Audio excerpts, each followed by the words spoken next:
Hey guys, this is Mr. C, and this video I'm going to show you how to solve some non-monic quadratic equations by factoring. Always fun.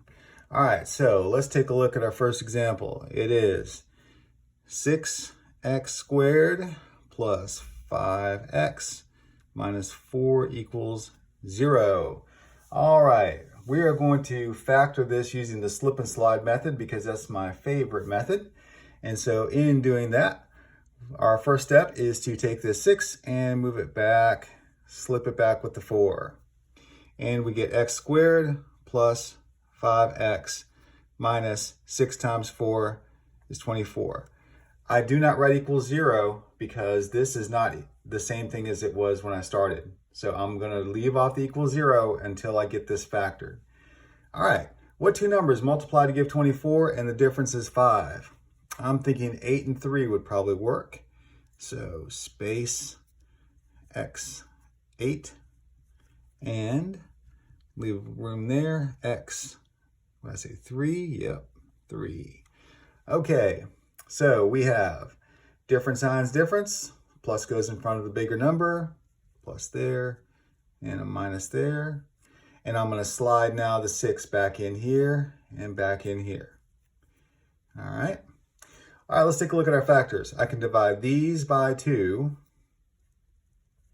I can divide these by 3. Okay, when I do that, here's what I'm going to get. 3x plus 4, and I'm going to get 2x minus 1, it looks like. Now, is this equal to what I started with? Well, let's see. 6x squared. A negative 3x and a positive 8 would give me a positive 5 in the middle and a negative 4 at the end. So it is factored correctly, and now I can put my equals 0 again at the end.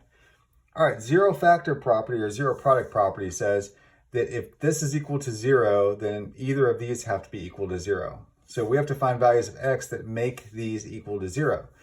The hard way, I guess you would say, is to actually take these two factors and set them equal to 0, such as 3x plus 4 equals 0. Okay, and it's going to be just some little two-step equation. Minus 4, 3x equals negative 4, divided by 3, and it looks like it's going to be negative 4/3. You could do that if you wanted to. I don't. What I do is I already know what the process is going to be here. What you're going to get every time is the opposite sign here, this number divided by this one. Because when you unwrap this linear equation right here, that's exactly what's going to happen every single time. So what I do is I kind of make life a little simple. I go ahead and just say negative 4/3. So negative 4/3 for this guy, positive 1/2 for this one. And if you don't believe me, plug them back in. Your original equation, they're going to work. Those are your two solutions. And so I'm going to do that every time instead of solving each factor individually because I like to be efficient. All right, let's look at our next one. Our next one is, let's do 4x squared minus 4x minus 15 equals 0 this time. All right, I'm going to do slip and slide. So I'm going to put the 4 back with the 15, slip it on back there, and I get x squared minus 4x, and that would be minus 60, I believe. Again, not equal 0 because it's not the same thing as what we started with. All right, let's factor this guy. And actually, let me do this. When I factor it, I'm going to factor it like this. Leave my little blank there. Okay, what two numbers multiply to give 60 and the difference is 4? 60 has a lot of different factors, a lot of different ways you can make 60. You can do 6 and 10, you can do 2 and 30, you can do 3 and 20, 15 and 4. Well, the one combination that gives you 4 in the middle is, I think, 10 and 6, right? Because 10 times 6 is 60, and 10 minus 6 is 4. So I'm going to choose 10 and 6. Different signs difference. The negative goes in front of the bigger one. Okay. I'm now going to slide my 4 back in. Okay, it's still not equal to 0 because it's still not simplified yet, or it's still not done. These two guys I can divide by 2, and these two guys I can divide by 2. All right. So now if I divide these by 2, I get 2x minus 5. And here I'm going to get 2x plus 3, it looks like. Okay, that is now equal to 0 because that's the factored form. Okay, what are my two solutions?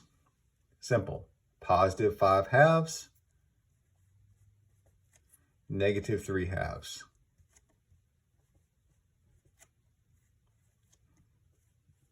And there you go. There's your solution set. All right, let's look at a couple more. Let's take a look at this one. 9x squared minus 3x plus, minus 2 is equal to 0. All right, slip that 9 back with the 2. X squared minus 3x minus 18. All right, let's factor that. Blank x, parenthesis, blank x, parenthesis. All right. Okay, so what two numbers multiply to give negative 18, or actually it's 18, and the difference is 3. 6 and 3 would probably work, wouldn't they? 6 and 3. Okay. Difference signs difference. Negative goes in front of the bigger number. Okay, we're going to slide our 9 back in. And now we're going to see what we can get rid of. These are both divisible by 3.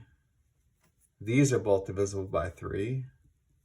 And so it looks like I'm going to get 3x minus 2 and 3x plus 1.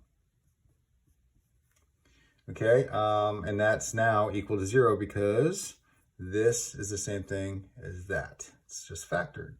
Two solutions, positive 2/3, negative 1/3.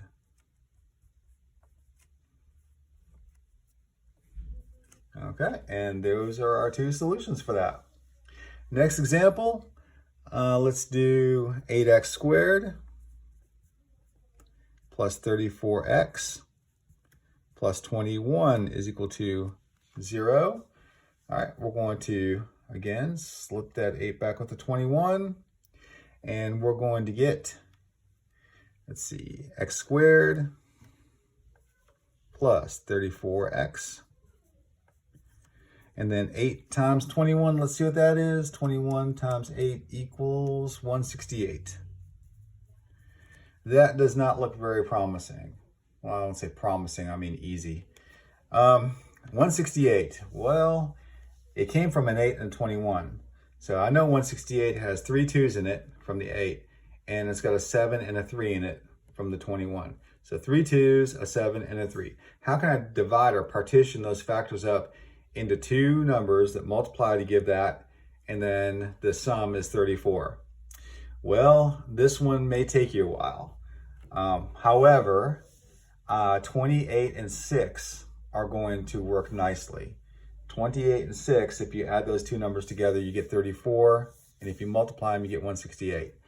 So we're going to go with blank x, blank x. We're going to go with 28, and we're going to go with 6. Let's see how that works. Okay. Let's see, same sign sum, both positive, plus, plus. Okay, we now slide our 8 back in. 8, 8. All right, what can we get rid of? Here, the greatest common factor we can get rid of is a 4. Here, we can get rid of a 2. And we're going to get, looks like 2x plus, let's see, 14, is that about right? 2x plus 7. So 2x plus 7. Here, we're going to get a 4x plus 3. Okay, that should work. Equals 0. And so now my two solutions are negative 7 halves and negative 3/4. And there they are. Okay. Just to kind of do one step further with what I did up here with 168. What I did basically was I took the 8, which is 3 2s, I took the 21, which is a 3 and a 7, and I had to divide these or partition them up into two groups. They gave me 168 when you multiply them together, which means any way you divide this up, you're going to get 168 back. But getting the 34 back, that's the tricky part. And I chose 28 and 6, right? So what I chose were these two guys here, and the other group were these. So those are my two partitions, 2, 2, 7, and then 2 and 3. And then luckily it happens that 6 for that and 7 times 4 is 28 gave me the correct combination. That may take you a little while to do when that number gets bigger, okay? All right, last two examples. We're gonna do 9x squared plus 21x equals 8. All right, so what are we gonna do for this one? Well, we know when we're gonna factor something, we really need it equal to 0, and it's not, okay? Don't even try to start without getting everything equal to 0. So we need to move this 8 over to the other side and make it negative. So 9x squared plus 21x, and if it's positive on one side, it's gonna be negative on the other. Negative 8 is equal to 0. Now we can go ahead and start, and we can slip that 9 back with 8. And so we've got x squared plus 21x minus 72, and that's not equal to 0 yet. Okay, so what two numbers multiply to give 72, and the difference is 21, and 72 is kind of a big number, so we might have to sit there and figure that out for a while. How about 24 and 3? If we choose 24 and 3, okay, let's see, 24 here, let's put 3 right there. How's that going to work out? Well, 24 times 3 is 72, and the difference of those two numbers, because we have a minus there, the difference is 21, so it's going to work out. Difference signs difference, plus goes in front of the bigger number, minus in front of the smaller. Slide our 9 back in. And now we're going to go ahead and divide whatever we can. 9 and 24, we can take a 3 out of those. And so we're going to divide those by 3. We got 9 and 3 here, so we're going to divide these by 3. And so if we do that, we're going to get 3x plus 8. And then over here, we're going to get a 3x minus 1. Okay, let's just check that, because that one seemed to be a little tougher. 9x squared, got it.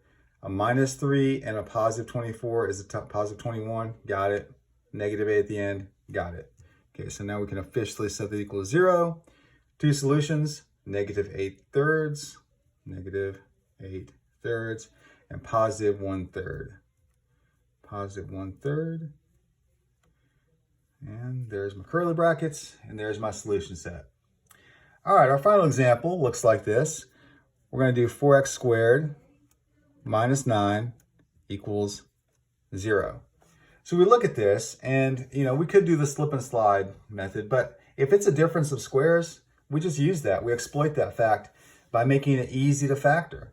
And the two factors of 4x squared minus 9 are going to be 2x minus 3 and 2x plus 3. So structure kind of rules the day here. The square root of 4x squared is 2x, the square root of 9 is 3, and this is very, very easy to factor. That's why you're going to see so many of them. Our two solutions are going to be positive 3/2 and negative 3/2. And that's it. And there's your two solutions.